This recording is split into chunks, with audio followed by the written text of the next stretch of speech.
Karibu ndugu mpenzi kutufata tena kwenye shene yetu ya mafundisho mbalimbali kuhusu neno la Mungu.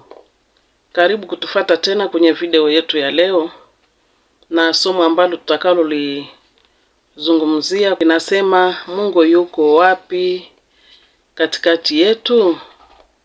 Mungu yuko wapi katikati yetu?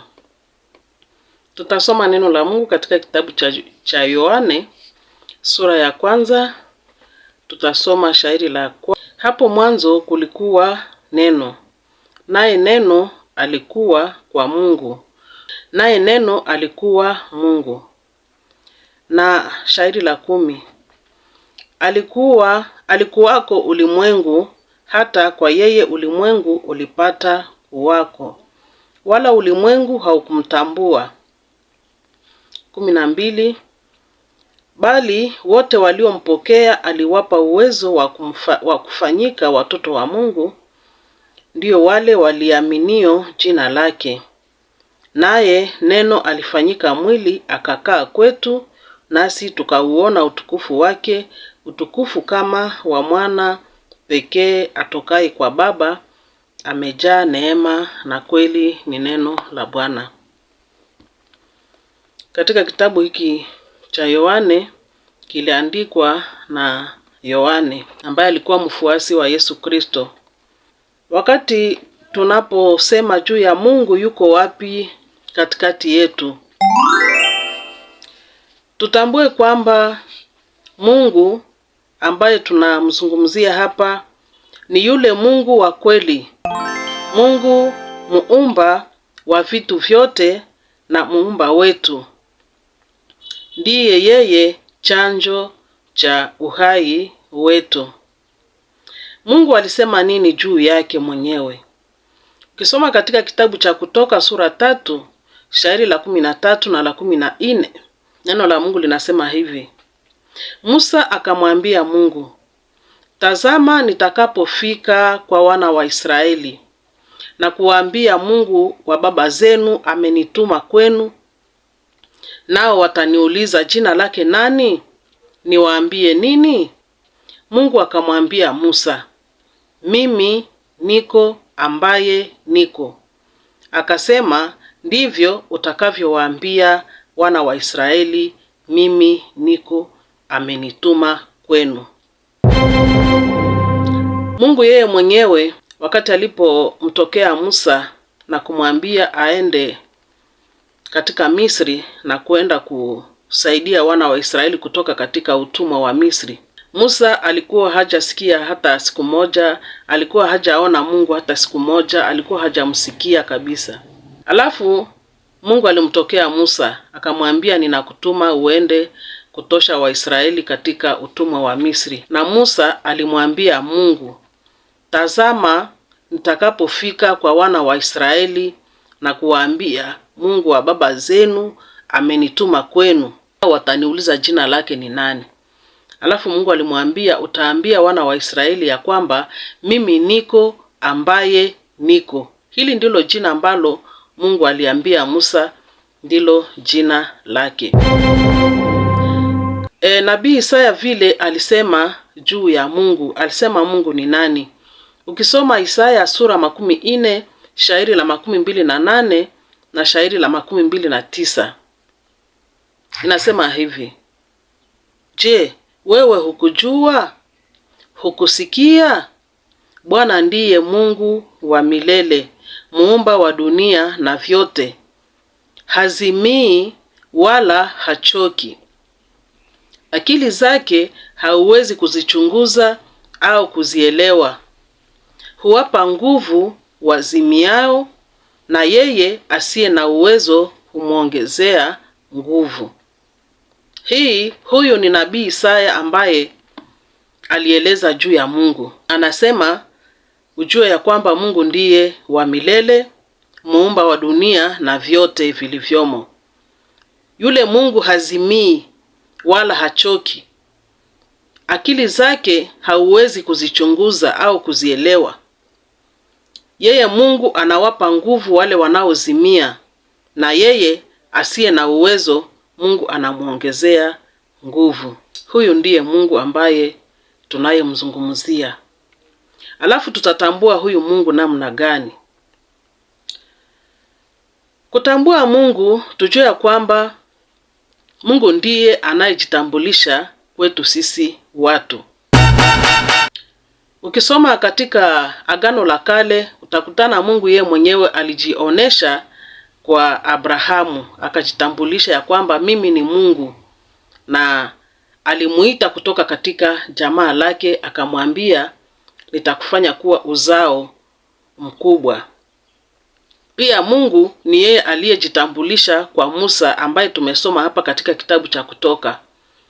Siye Musa ndiye aliyemtafuta Mungu, lakini ni Mungu ndiye aliyekuja kujitambulisha kwa Musa. Mungu pia ni yule ambaye alijitambulisha kwa taifa la Israeli. Na sasa Mungu amejitambulisha kwa ulimwengu wote kwa kujifanya mtu, kwa kuja kuishi kama Emmanuel.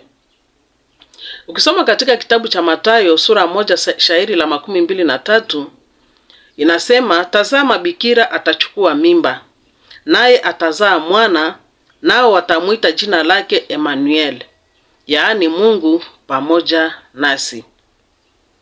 Hapo mwanzo kulikuwa neno, naye neno alikuwa na Mungu, naye neno alikuwa Mungu. Alikuja ulimwenguni, hata kwa yeye ulimwengu uliumbwa, wala ulimwengu haukumtambua wakati alipokuja kama Emmanuel. Basi wote waliompokea aliwapa uwezo wa kufanyika watoto wa Mungu, ndio wale walioamini jina lake. Naye neno alifanyika mwili akakaa kwetu, nasi tukauona utukufu wake, utukufu kama wa mwana pekee atokaye kwa Baba, amejaa neema na kweli. Huyu ndiye Yesu Kristo aliyezaliwa, ambaye ni Emmanuel, Mungu pamoja nasi, ambaye Yohane anataja katika kitabu ambacho tulichokisoma. Je, ulishawahi kuzungumza na mtu kwa simu? Mtu anapozungumza na wewe kwa simu, unaweza kumuona? Hapana. Wakati unapoita mtu kwa simu na mnazungumza, hauwezi kumuona. Kama Apple hauwezi kumuona, lakini unaweza kusikia maneno yake tu. Inawezekana pia yule mtu ambaye alikuita kwa simu, anapokuwa karibu na wewe, anapokuja kwako, unamuona na pia unasikia maneno yake yanayotoka katika kinywa chake. Inataka kumaanisha nini katika somo hili letu la leo? Tunaweza kusema kwa lugha nyingine kwamba maneno ya Mungu ndiyo yalivaa mwili mahali hapa tuliposoma katika Yohane sura 1. Katika mwanzo alikuwa neno, neno alikuwa pamoja na Mungu, na huyu neno alikuja ulimwenguni. Ndiyo maana tunasema hii ndiyo siri ya Yesu kuja ulimwenguni. Hapo mwanzo Mungu alisema nasi kwa neno. Kuna yule ambaye alimuona macho kwa macho, lakini walikuwa wanamsikia. Walikuwa wanasikia Mungu akisema pamoja nao wakati alitaka kuambia jambo fulani. Alafu kwa leo huyu neno amefanyika mwili, watu wakaupapasa. Ndiyo maana wakati Yesu alipokuja ulimwenguni, neno la Mungu linasema ya kwamba jina lake ni Emmanuel, Mungu pamoja nasi. Yesu Kristo ni Emmanuel, Mungu pamoja na wanadamu. Ukisoma pia Yohane ya kwanza sura ya 1 na shairi la 1 hadi 5 inasema hivi: lile lililokuwako tangu mwanzo, tulilolisikia, tuliloliona kwa macho yetu, tulilolitazama na mikono yetu ikalipapasa kwa habari ya neno la uzima. Na uzima huo ulizihirika, yaani kufahamika kwa watu wengi. nasi tumeona, tena twashuhudia na kuwahubiri ninyi ule uzima wa milele uliokuwa kwa Baba ukadhihirika kwetu. Hilo tuliloliona na kulisikia, nasi twawahubiri na ninyi, ili nanyi pia mpate kushirikiana nasi. Na ushirika wetu ni pamoja na Baba na pamoja na mwana wake Yesu Kristo. Na haya twayaandika ili furaha yenu itimizwe. Kwa kuwa hii ndiyo habari tuliyoisikia kwake na kuihubiri kwenu, ya kwamba Mungu ni nuru, wala giza lolote halimo ndani mwake. Neno lilianza kwa kusikiwa na baadaye likaonekana, maana yake likavaa mwili. Na hawa mitume ambao walitembea pamoja na Yesu lipapasa Yesu Kristo, ambaye ni neno lililovaa mwili.